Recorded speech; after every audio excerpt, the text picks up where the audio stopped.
So the first thing we're gonna do is we're gonna get our butcher's twine and we're gonna come over onto this end and give it a good knot.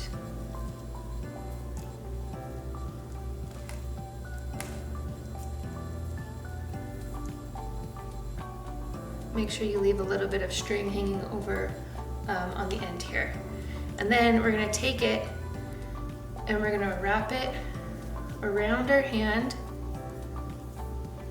like that and go under the meat.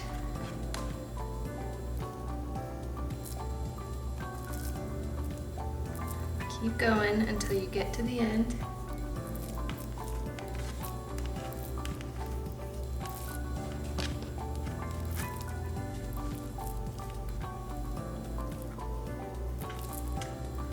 This is just going to help keep our meat tender and cook evenly. Flip it over, and then we're going to measure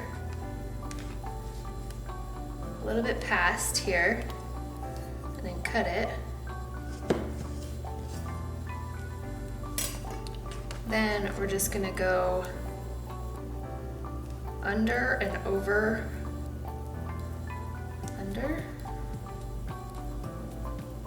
and over. Keep going under and over until you get to the end.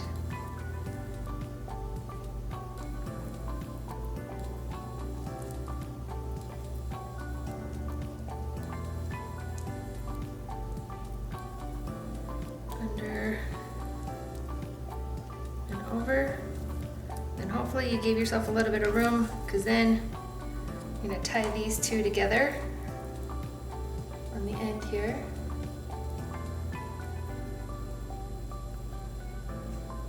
Didn't give myself a lot to work with. There you go.